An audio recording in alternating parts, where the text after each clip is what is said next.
अपने सबके मिथिला संस्कार पर स्वागत करै छी। अपने सब लग उपस्थित भेलहुँ हँ औंठन के विधि लऽ कऽ।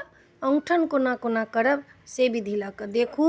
औंठन जे एहि बेर छै से 3 बजे से लऽ कऽ 5 बजे तक अहाँ औंठन कऽ सकै छी। मुँह तूँह धो लेब, ब्रश कऽ लेब तऽ सुनू औंठन के विधि। देखू औंठन जे करब सबसँ पहिले कते लोक नहा लैए, नहियो नहाइए तऽ लोक कपड़ा बदलि लैए, नहीं कपड़ा बदलैए तऽ गंगाजल छीट लैए देह पर, मुँह हाथ धो कऽ। आउ सबसँ पहिले जे छै से अहाँ खीरा और सुपारी जे छनि से हुनकर जितवाहनके, चिलोसियारोके, पितरके सबके पहिले पीढ़ी धो कऽ आ ओहिपर जाकऽ हुनका जे छनि से चढ़ाउ। पीढ़िएपर पहिले जितवाहनके, तखन चिलोसियारोके, तखन पितृ सबके चढ़ा कऽ उसरगि कऽ गोर लागि लिअ। जितवाहनके चढ़ल सबके दियौ और चिलोसियारोके फेक दियौ।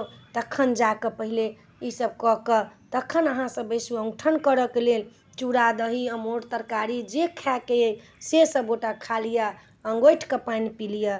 जिनका नव विवाह भेल छनि हुनका सासुरसँ आयल रहतनि साड़ी, चाहे ससुरेमे रहथिन तऽ ओ साड़ी पहिरथिन, गहना गुड़िया पहिरथिन, अपन पैर हाथ रंगथिन, मेहंदी लगेथिन, नव साड़ी पहिरथिन, पहिर कऽ औंठन करथिन, अंगोठिकऽ पानि पीथिन। तखन हुनकर औंठन पूरा हेतनि। जे पबनैतिन छथिन से चूड़ा दही नहीं खायब, कियाकि चूड़ा दही बेसी भरि पेट खा लेब तऽ उल्टी भऽ जायत, ढिकार भऽ जायत। ढिकार नहीं होबऽके चाही, उल्टी नहीं होबऽके चाही। कनि एक रत्ती दही लऽ लेब, दही तऽ ओना गैस बनबै छै, कनि दही लऽ लेब, कनि एक ठोप हल्का सा ओहिमे नमक डालि लेब आ खा लेब। तखन जाकऽ नमको नहीं डालब तऽ मीठ नहीं तऽ एनर्जी ड्रिंक होइ छै से सब लोक पी लै छै, शरबत कतेक लोक पी लै छै। अंगोठिकऽ पानि पीब लेब, तखन जाकऽ अहाँके औंठन भऽ जायत। 5:30 बजे तक, 5 बजे तक अहाँ औंठन कऽ सकै छी, पानि पीब सकै छी, ब्रश त्रश कऽ कऽ तन्दुरुस्त भऽ जायब। तखन जाकऽ ही अहाँके औंठन भऽ जायत।